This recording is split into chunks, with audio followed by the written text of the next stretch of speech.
Pick Scripts, the crossword books.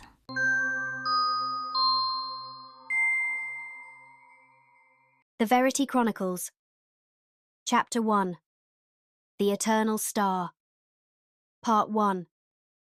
Blizzardland was the coldest and snowiest kingdom on Earth. It was north of the northest pole and stood proudly at the peak of the Arctic. It was the only place on God's green earth that made host to winter all year round, and golly did the royal subjects love it. The swoosh of skates on the frozen lakes of Blizzardland never let up, and all year round one could expect to hear the coarse bark of the sled dogs, the insatiable slurping of kids hooked on mixed berry slushies, and of course the distant thud of a badly aimed snowball landing squarely in someone's midriff. These were but a few of the delightful staples of a ceaseless winter, but no one, not one single soul throughout all of Blizzardland, loved the frosty weather more than crowned Princess Verity. Princess Verity adored the winter, so much so that in her 13 years she had never left Blizzardland. Time after time she rejected her mother's pleas to join her on one nameless beach after another, always off the coast of someplace sunny. Again and again she turned down her father's invitations to safari across Kenya's golden plains. Yes, Princess Verity treasured the feeling of slightly numbed fingers and toes and lips that cracked in the frost. She cherished her purple woolly hats, pink fluffy muffs and hot chocolate with marshmallows embossed. But what she loved most about Blizzardland's frosty, wintry ways was the fact that it felt like Christmas every single day. And that's where our story begins. "Duck!" Priya shouted. Caught off guard, Verity spat out a mouthful of snow. She crouched low, scooped up a fistful, and packed it tight. Payback time. The snowball soared through the air and smacked Priya squarely in the back. Priya giggled and collapsed into the snow, arms sweeping wide to make snow angels. Her dress, although already frayed at the hem and faded from its original white, was now marred with streaks of black sludge. It looked more like an oil rag than a gown. Verity was sure her mother, the royal seamstress of Hoxley Castle, would repair it again. She was a dab hand at all things textile. Just last week she had stitched Verity a faux fur feathered tassel evening dress for one of the king's endless receptions. The seamstress had lived at Hoxley Castle since before Verity's birth. In fact, Priya had called the castle home for a full year before Verity arrived on the scene, silver spoon in hand and golden crown nestled in her black curls. Growing up, Verity often spied Priya lurking in the shadows or traipsing about the gardens with a one-armed doll in tow, but she had never felt inclined to speak to her. Not until 6 months ago. That was when... "Hey, Princess, eat this!" John, the baker's son, hurled a snowball her way. He lived 3 snowy mountains and 2 frozen rivers away from the castle, but somehow managed to trudge across the tundra to the Hoxley grounds at least 3 times a week.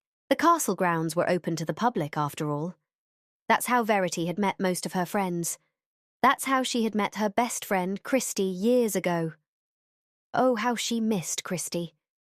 What she wouldn't give to hear her laugh at Verity's snow-choked spluttering right now. Verity smiled wistfully at the memory, then yelped as another snowball struck her arm. She huffed, scooped up more snow, and hurled it back. The ball landed rather pitifully at John's feet. "Missed me!" John stuck out his tongue, though he raised his hands in surrender. "White flag, my queen!" It's Princess, actually. And did your father send you along with any of his famous pastries? "Not today. He's been working day and night to fulfill your parents' order for the pre-Christmas ball. Not that he's getting paid enough for it." John muttered the last part, but Verity still heard it. Hey, what's that supposed to mean? John and Priya exchanged an awkward glance before Priya swiftly looked to her skating boots. "Nothing." John flopped down on the snow, legs crossed, and beckoned the girls to join him. Verity sighed, shrugging off his blatant insubordination, and settled beside him. A shame. I suppose I'll have to wait until Christmas to get them. The baker always sent a tray of special treats on Christmas Day. Her gaze drifted to the Christmas tree that towered beside the castle gate, renowned for not only being the tallest in the city of Blizzardom, but the tallest in the whole of Blizzardland. At the top of the swaying, white-tipped evergreen sat a block of ice, fashioned into a star. "Hey, what do you two make of Father Christmas?" John asked, following her gaze.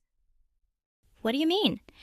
Verity asked, dragging her eyes away from the star. "Well, do you ever doubt his existence?" John whispered the last word, as if by dropping the volume he could pretend he never uttered it. "I don't know," Priya said, frowning as if the mere suggestion of Father Christmas being as imaginary as a fluffy unicorn was painful. Although I did hear Carlos say that he didn't believe 2 days ago. She turned to Verity. "What do you think?" He must be real. He fashioned the Blizzardom Christmas tree star with his very own hands and gifted it to the kingdom many, many years ago. My father said so.